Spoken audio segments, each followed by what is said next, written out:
Hi guys, welcome back to my channel Programming with Pirai. In this video, we are going to see about rest of some number series. In first, we are going to see about sum of n square natural numbers. So, what is mean by sum of n square natural numbers? Just see here, I have given a n is equal to 5. If I given n is equal to 5, then you have to write as 1 square plus 2 square plus 3 square plus 4 square plus 5 square is equal to 55. So this should be my result. Understand? So how to approach this problem? The simplest way is I just iterate from 1 to n, then just square each and every iteration number and then just add to a resultant variable. Just take result is equal to 0. Then I am iterating it, right? I am just iterating it from 1 to n. Then inside that iteration, I do each and every time I want to add it to my result variable. How many times? Square it and add. What is mean by square? It means just multiplying 2 times, right? We can also do with power of function. Like instead of this, we can write what? Power of it comma 2. We can also use this, right? And it also appreciable approach. Now, this is my first approach. Let us see the code. S equal to 0, n is equal to 10 for I in range of 1 comma 1 plus n. So I am just iterating from 1 to 10. S plus is equal to I into I. So I am just squaring each and every elements and just adding that into my variable called S. Then at last printing the S. Let me run this. The code is, the output is 385. Now, just comment this and just uncomment this. We have another formula. We have a formula method. What is the formula method? It is n into n plus 1 into 2n plus 1 divided by 6. So, this is the formula for what? N square natural number sum. Natural number sum. Right? By applying this formula, we can also get the output as same. You have to know both method, formula method and also the iteration method. Okay? Why? Because if I have given you some value n is equal to 1 crore, then you have to go each and every element, then you have to take them, square them, then add it to the result. Whether it is a cost efficient? No, it takes more time, right? Instead of that, we can easily use this one formula to find what is the sum of the n square natural numbers. Fine. Then let us see the next approach. Next question. Factorial of the number. So how to find a factorial of the number? We can find a factorial of number in different ways, but still I am going to say about only one method. What is that? Iteration method. It is so simple. What is, first of all, you want to know what is my factorial, right? Just see here. If I say factorial of 5, what is the factorial of 5? 1 into 2 into 3 into 4 into 5. So this is the factorial of 5. We represent like 5 factorial, right? That's 1 into 2 into 3 into 4 into 5, right? Now, observe carefully.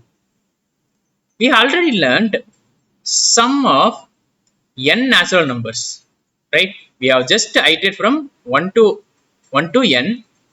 Then we just add each and every elements. Instead of adding each and every elements, just multiply them. I get the answer right. Just see here. I initially made this fact variable as 1. I will tell you why I am kept 1 instead of 0. Right? Just think about it. Still, I will tell you why. See here. For I in range of 1 comma n plus 1, fact into is equal to I. Just I am multiplying each and every element, then storing inside that fact variable, then printing that fact variable. Just I run it. So the factorial of pi is 120. So why I am keeping the fact variable as 1 instead of 0? If I kept 0, what is my output? Let us assume. From where to where my iteration will take place? My iteration takes place from 1, 2, 3, 4, 5. Initially, fact variable is 0. 0 into 1, 0. 0 into 2, again 0. 0 into 3, again 0. 0 into 4, again 0. 0 into 5, again 0. But if the factor variable is 1, 1 into 1, 1. 1 into 2, 2. 2 into 3, 6. 6 into 4, 24. 24 into 5, it is 120. Fine. Now you understand why we don't use factors equal to 0. So be careful. Many people make here common mistake, right? Now, that's all about the factorial method. The next question, print all even and odd number between the range. So you want to print the odd and even number between the range. Right. Let me explain the code. Sorry, let me explain the question. See here. If I have given some range, let us take 4, 15. Just say what are the even numbers between this range? I can say 4, 6, 8, 10, 12, 14, right? What are the odd numbers? I can say odd numbers are 5, 7, 9, 11, 13 and 15. Fine. Now, how to differentiate the odd number and the even number? I can say whenever we can divide a number completely by 2, then I can say it is a even number. If I cannot divide a number by 2 completely, then I can say odd number. So I can say if a number n mod 2 gives me a remainder, if a number is divided by 2 and gives me a remainder 1, then I can say it is a odd number. If I divide 2 with some number and gives me the output as 0, I can say it is a even number. That's all about the approach, right? See here, L comma U is equal to 4 comma 15. Print even, just I am printing even, okay? For I in range of L comma U plus 1. I have already told you, right? We want to give the end value plus 1.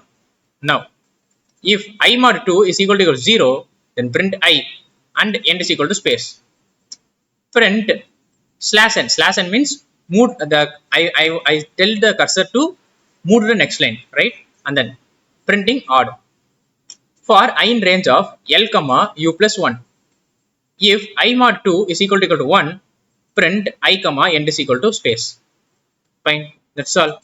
Here I will print only the even numbers inside that range. Here I will print only the odd number inside the range. Fine. The answer is even, and then the even numbers, and odd, and then the odd numbers. Clear? Now, the last number series.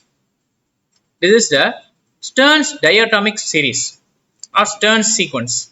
So what is mean by this sequence? Let's see here. If I give the input as, just assume, if I give the input as 4, then you have to give me the series like 1. Initially you have to start from 1. What is the n value? It is 4. Again, what is the next value? It is 2. Again, let me represent here 2. Again 3. Oh, I will use some color 3. Right? Again, it will be 3, 2, 4, 1. Why? Because see here 2, again 3, again 4. Here 4, 3, 2, 1. So by seeing this, I can say I want to start from 1 and 4. I want to increment this 1 each and every time, and I want to decrement this 4 each and every time. Use me the number series, right? So this is the approach. Just see here, L comma U is equal to 1 comma n. So I have declared 1 to L and 4 to U. Now for I in range of n, totally I have to do this step for 4 times. In one iteration, I will print L comma U, that is 1 comma 4, then 2 comma 3, then 3 comma 2, then what 4 comma 1, and each and every time I will add 1 to L and I will decrease U to U by 1. That's what the approach here, right? We have done. Just assume this is L, this is U. Each time I am adding 1 to L and each time I am decreasing 1 to U. Fine. So this is the answer for this sequence. Let me run this. Yes, right? So these are all about the number series. Thank you.